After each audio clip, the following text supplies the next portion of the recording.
on the class further. So let's do the revision of those points which we have discussed yesterday. We have started studying about the kinetic molecular theory of gases. We have discussed the various gas laws, and from that, we should, whatever the laws that we have understood, we should even have a mental idea that how the gas behaves and how do we think about gas. Uh, so we have a theory. What is theory? A theory is a model, or we can say it's a mental picture that enable us to understand or to better understand, that enable us to better understand our observations. So this is how, my dear students, we study about the, or this is what we call it as a theory. Then we have a kinetic molecular theory. The theory that attempts to explain the behavior of gases is known as the kinetic molecular theory. So we have various assumptions or postulates for this theory, assumptions or postulates of kinetic model of gases.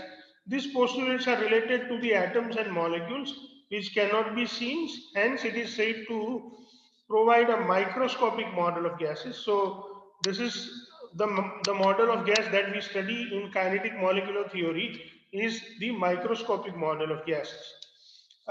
We have seen yesterday that the gas occupies huge space into the container. So they contain large number of identical particles, and they are so small and they are so far apart that the volume of molecule, which is represented with the green color, and the empty space which is represented with the blue shading. So compared to the empty space, the total volume of particles can be neglected, or it is negligible, and particle of gases are considered to be the point masses in this first assumption.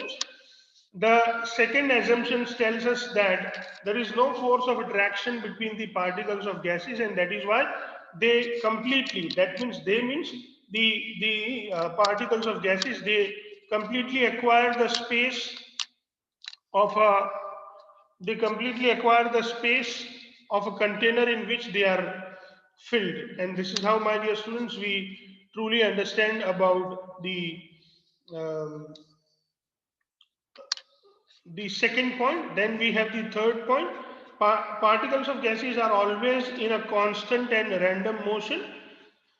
If particles were at rest and occupy fixed position, then gases would have a fixed shape, but gases do not have fixed shape, and that is why we can say that the particles of matter, they have a, or the particles of gases, they have a particular shape, or they are in a continuous random motion. Particles of gases move in all possible direction, and in doing so they collide with each other as well as they collide with the wall of the container, and thus they apply pressure on the wall of the container, and this pressure per unit area is called they apply force on the wall of the container, and this force per unit area is called the pressure, and this is how gases exert pressure. Then we have the collision of the gas molecules are perfectly elastic. So that means the total energy of molecule of gases before and after collision remains the same. So let us start studying this point in detail in today's class, my dear students. Let's have a look to this point. Collision of gas molecules. Collision of gas molecules, my dear student, are perfectly elastic. This means that total energy of molecules before and after the collision remains the same. There may be exchange of energy between the colliding molecules. Their individual energy may change, but the sum of their energy remains constant. If there were loss of kinetic energy, the motion of molecule will stop and gases will settle down. This is contrary to what is actually observed. So according to these postulates, my dear students, when gases collide with each other, they may exchange their energy. Some gas particle may get faster. Some gas particles, their velocity may be decreased due to collision. But if you consider the total energy of the all molecules, or if you take the average of the total energy of the gas or total energy of the system, then this total energy of the system remains constant. It does not change due to the collision. That is what they are trying to tell us, that individual energy of the gases may change, but the total energy of the system, the total energy of the gas under observation never changes and it remains constant. That means the energy is conserved. Now we are going to study about the sixth postulates, my dear students. At any particular time, different particles in the gas have different speed and hence different kinetic energy. So at any particular time, if we check different particles which are present in the gaseous system, we find that these gases have different speed, means these gas particles have different speed, and due to different speed they have different kinetic energy. This assumption is reasonable. So let us study why do we have this assumption and why it is reasonable, or why do we have this particular point into the postulates. This assumption is reasonable because as the particle collide, we expect their speed to change. Even if initial speed of all particles was same, the molecular collision will disrupt this uniformity. Consequently, the particle must have different speed which go on changing constantly. It is possible to show that through the individual speed are changing, though the individual speed are changing, the distribution of speeds remains constant at a particular temperature. So this point tries to tell us that if you think, or if we think of the initial condition of the gas, and if we assume that all the particles were having the equal speed when they have started moving, but when they collide with each other, they exchange their energy. As their energy is being exchanged, what happens? Their energy actually, they exchange their energy. That is why their speed changes. As their speed changes, their kinetic energy changes. That is why their speed changes. And at a particular time, if we check it out, we will find that the various gaseous particles will have the various speed or various kinetic energy during their motion at a particular time. It is possible to show that though the individual speeds are changing, the distribution of speed remains constant at a particular temperature. So if we uh, uh, if we check the average speed at a particular temperature, and if we take average of the kinetic energy, then it is found to be constant for all the gas particles. Now, my dear students, we are going to look at the seventh postulates. Let's have a look to the seventh postulates. The seventh postulates is here. You can read it well.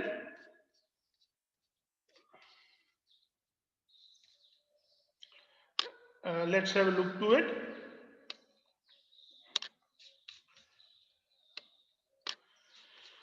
If a molecule has a variable speed, then it must have a variable kinetic energy. Under these circumstances, we can talk only about average kinetic energy. So here the seventh postulates try to tell us that whenever we talk about the energy of the gaseous system, we should always talk about the average kinetic energy for all the gases instead of energy of a particular molecule or particular particle of gas. So this is how we study the various postulates of kinetic energy, my dear students. In kinetic energy, it is assumed that average kinetic energy of the gas molecule is directly proportional to the absolute temperature. We are already aware that kinetic energy is the measure of the motion of the particles, and motion of the particle increases as the temperature increases, and the motion of the particle or velocity of the particle decreases as the temperature decreases. It is seen that on heating a gas at constant volume, the pressure increases.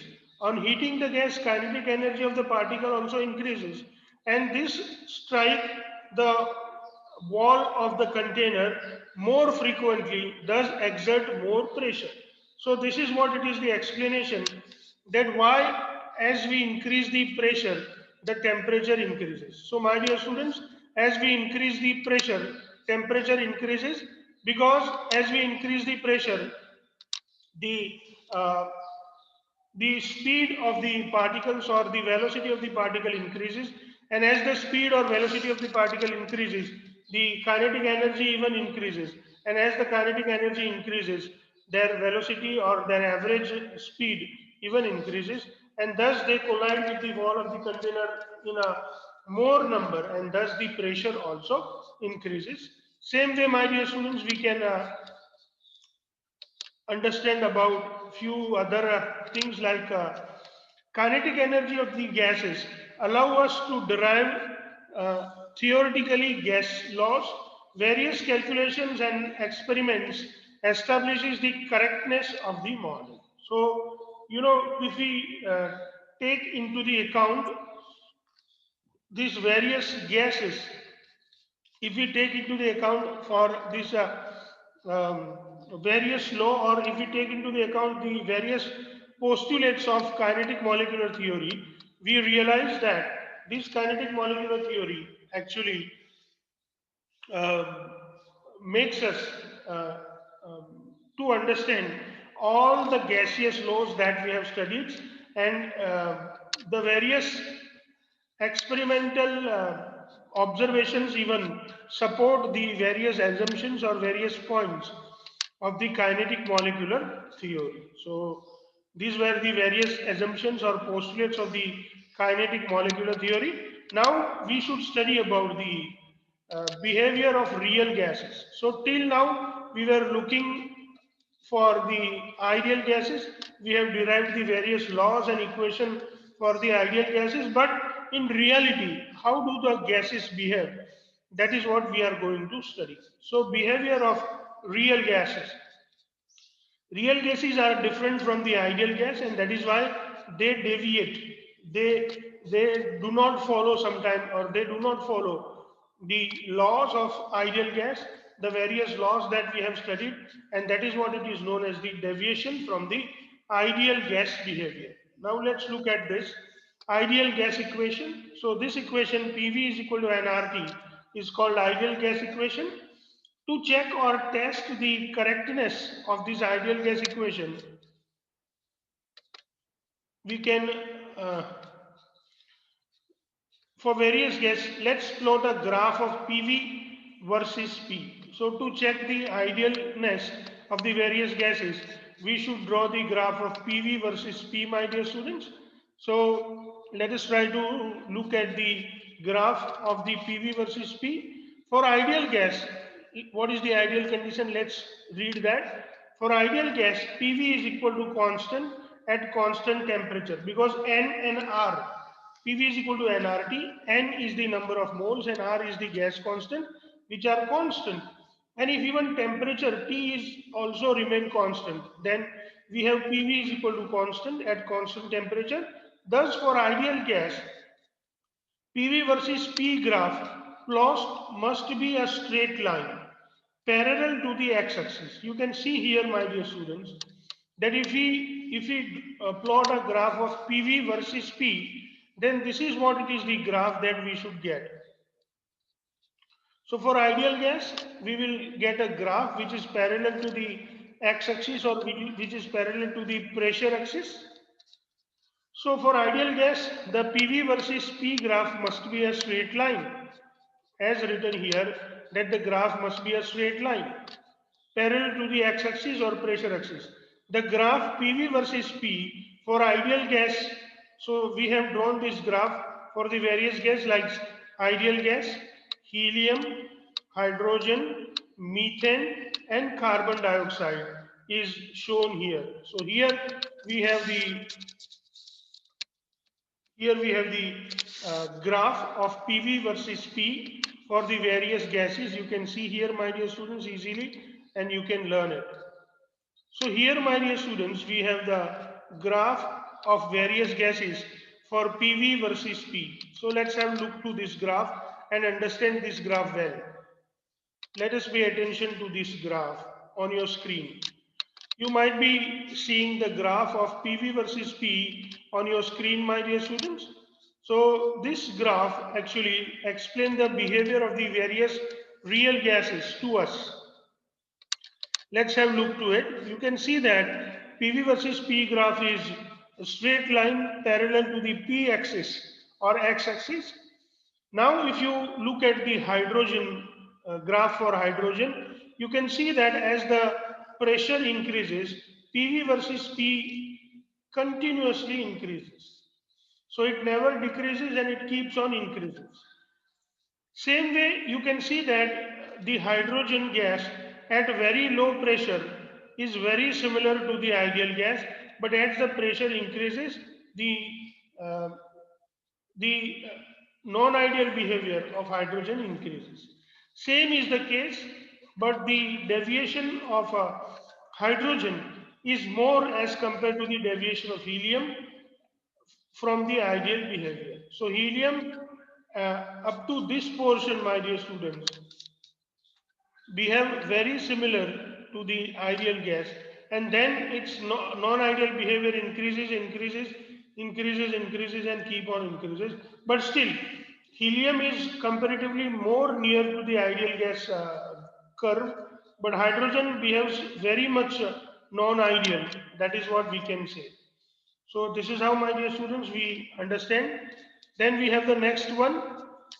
If we think of um, the behavior of the carbon monoxide as well as the behavior of the methane, what do we realize? Let us see. So when it comes to the carbon monoxide and methane, as the value of pressure increases from the ideal behavior, this graph for methane or the value of PV start decreasing. The value of PV start decreasing to a certain level. You can see here that the value of PV decreases, and it reaches to a certain point. At this particular point, my dear students, this is what it is, the minimum value for PV that we get for our methane. Then the value of PV increases, and again it reaches to the value equal to the ideal gas, and then it start again behave like a non-ideal gas. This is what it is the case of the methane. Same way, when you look at the carbon monoxide, you can see that the value of PV as the pressure increases initially decreases, it reaches to a certain value where the it reaches to a certain value where the value of PV becomes the lowest, and then suddenly the value start increases. It behaves for a short while like the ideal gas at a particular pressure, and then the value keep on increases. My dear students, let me tell you that the real gases deviate from the ideal behavior. These deviations are of two types. One type of deviation, which when the gases fall down, this type of deviation is actually known as the negative deviation. This is what it is known as the negative deviation. So, my dear students, the carbon monoxide and methane, they initially, up to certain pressures, they show negative deviation, and then they show positive deviation after certain pressure. So after certain pressure, you can see that these gases start showing the positive deviation. So when the value of PV goes above the ideal gas graph, this is what it is known as the positive deviation. So my dear students, the ideal gases show two types of deviation. One is known as the negative deviation, another is known as the positive deviation, and you can see that this carbon monoxide and methane, they show both type of deviation, negative deviation and positive deviation at low to moderate pressure. Remember, at low to moderate pressure, The carbon monoxide and methane show negative deviation, but at higher pressure, they show positive deviation. But these two gases, helium and hydrogen, they never show any kind of negative deviation, but they show only positive deviation from the ideal behavior. So this is how, my dear students, we truly understand the uh, the behavior of the real gases in comparison with the ideal gas. Now, whatever we have discussed, that is what we have written into the notes. So let us read it and understand it. In between, if you do not understand anything, you can please stop me and ask me if you do not understand anything. From the above graph, it can be easily observed that at constant temperature, PV versus P graph for real gases, that is CO, CH4, H2 and He, is not a straight line. There is a significant deviation from ideal behavior. In the above graph, we get two types of curves. In the above graph, we get two types of curves. Number one, curves that show only positive deviation. Curve that shows only positive deviation. That is from the ideal behavior. And then the examples of this are the curves for hydrogen and helium gases. Same way, my dear students, curves from hydrogen and helium deviate from ideal behavior, but deviate in such a way that as pressure increases, that is product of pressure and volume, that is PV, even continuously increases, such deviation is called positive deviation. So for hydrogen and helium, you can get only positive deviation. Now let's look at the second type of curves. Number two, curves that shows both positive and negative deviation. Example, curves for the carbon monoxide and methane. So curves for the carbon monoxide and methane, you have seen that they show both positive as well as the negative deviation. Curves for carbon monoxide and methane first show negative deviation because as the pressure increases, the value of PV decreases after some value of pressure, after some value of PV, after some value of pressure, PV, that is the product of pressure and volume, increases and it crosses the line of ideal gases and keeps on increases. So, and keeps on increasing. It means after certain pressure, gases, carbon monoxide and methane show positive deviation. So this is how we can understand that carbon monoxide and methane show both positive as well as the negative deviation, whereas gases like hydrogen and helium show only positive deviation. So what we conclude? What we conclude from this graph and from this discussion? We conclude that real gases do not follow. Please remember that real gases do not follow ideal gas equation perfectly under all conditions. Confirming deviation using P versus V graph. The same we can even confirm using the P versus V graph. So my dear students, we'll draw the another graph, which is the graph of P versus V. You can see here confirming the deviation using the P versus V graph. So we have drawn the pressure versus volume graph for both the real gas and ideal gas. And from this you can easily see, my dear students, that up to certain pressure or up to certain volume, my dear students, you can easily realize that up to certain level, you can see here. So up to this volume and up to this pressure, you can see that the real gas and ideal gas, they behave differently. You can see here that the volume of real gas is more. You can see that the volume of real gas is more up to this temperature, this pressure. And after this pressure, when the pressure decreases, so up to certain pressure, the volume of real gas is less. You can see here that above this pressure, the volume of real gas, above this pressure, the volume of real gas is more as compared to the ideal gas, but uh, below this pressure, the volume of real gas is less and the volume of ideal gas is more. So this is how, my dear students, we understand the difference in their volumes, but at certain pressures and at certain pressure, my dear students, both the real gas and ideal gas, they have the same value. Here the real gas behaves like an ideal gas. So let us study about this, whatever we have discussed in the graph, that how this volume of the real gas and ideal gas differs with each other. How, what difference does it make while studying this particular graph? Let us, what are the effects or what do we conclude from this graph? Let us have a look to it. Deviation from ideal behavior also become apparent when P versus V plot is drawn for the ideal gas and real gases. The pressure versus volume plot of experimental data, that is for the real gas, and that of the theoretical calculated from Boyle's law, that is the ideal gas, shown should coincide. So according to this idea, my dear students, they says that if real gases behave like an ideal gases, these two graphs that we have seen, they should not be separated, they should coincide. We should get only one graph instead of these two graphs.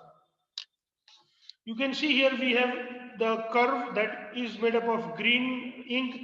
We have the curve that is made up of red ink. But instead of that, if the real gas behave like an ideal gas, we should get only one curve.